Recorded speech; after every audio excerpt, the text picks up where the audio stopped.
Salut à tous, si vous me suivez sur Instagram, vous avez probablement entendu parler du clip que j'ai pu réaliser pour le groupe Louvert, et vous en avez sans doute vraiment ras-le-bol d'en entendre parler H24.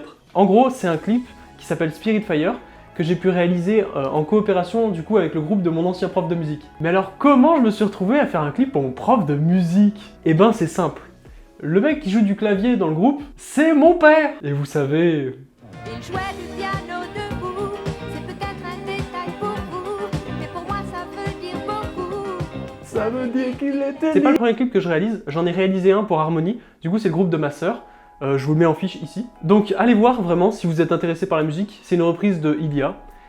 Mais je divague. Bon, comme vous avez sans doute pu le comprendre depuis le début de la vidéo, c'est une vidéo un peu improvisée où j'avais envie de vous parler du groupe Louvert, parce que je travaille beaucoup pour eux, et aussi d'un effet que j'ai fait principalement dans le clip, pour donner un peu de dynamisme au clip, sans pour autant trop m'imposer. Bon, on va commencer par parler de Louvert. Donc Louvert, c'est un groupe constitué de mon prof de musique de collège, mon prof de maths de lycée, des parents d'élèves, dont mon père. Et allez voir leur clip. Parce que vraiment, j'ai bossé dur dessus, et ça me mettrait les boules que vous le voyez pas, quand même, vous êtes mes abonnés. Allez voir leur clip parce que c'est un groupe local, et en vrai il faut soutenir les initiatives locales comme ça, surtout quand ils font de la bonne musique, et qu'ils ont un génie pour réaliser leur clip.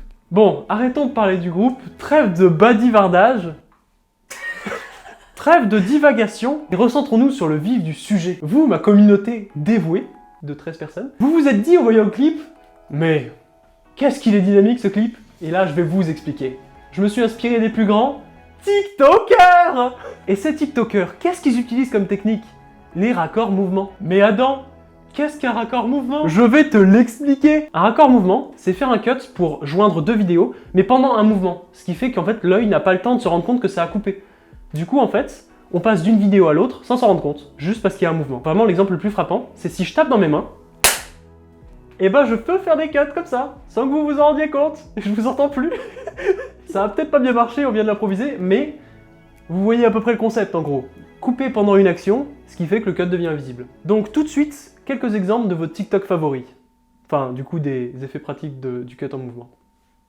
Let's go. Salut, alors là c'est la partie pratique, c'est là où je vais vous montrer à quoi ressemble à peu près un raccord mouvement quand on le fait en studio. Et donc je vais juste changer de t-shirt. Donc d'abord je vais l'enlever.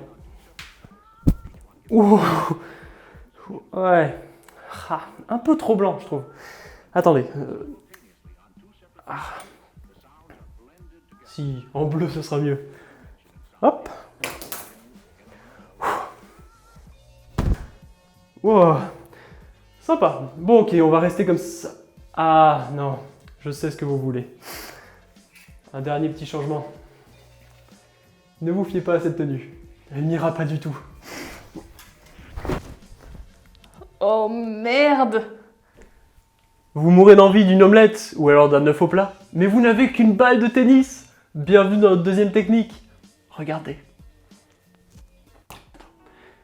En fait, pour l'exemple du t-shirt, à chaque transition entre un t-shirt et un autre, je fais deux vidéos.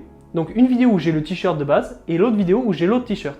Et en fait, pendant que je tire ou pendant que je l'applique, là je passe d'une vidéo à l'autre. Et en fait, avec le mouvement, on se rend pas tellement compte. Bon, j'avoue, c'est un peu cheap, on s'en rend un peu compte. Mais on se rend pas totalement compte. Donc, en pratique, on a juste besoin d'un logiciel de base, en fait. Parce qu'il suffit de couper la vidéo au bon moment et de mettre l'autre directement après. Ah, et pendant vos raccords mouvements, il est préférable de faire des plans fixes parce que clairement, ça rend mieux. Et aussi, vous n'êtes pas obligé de suivre comme nous un angle défini de caméra. Par exemple, dans le clip, quand il met son t-shirt, il y a deux angles, et ce qui fait que la transition fonctionne tout aussi bien. Parce que le raccord mouvement est très beau dans sa conception.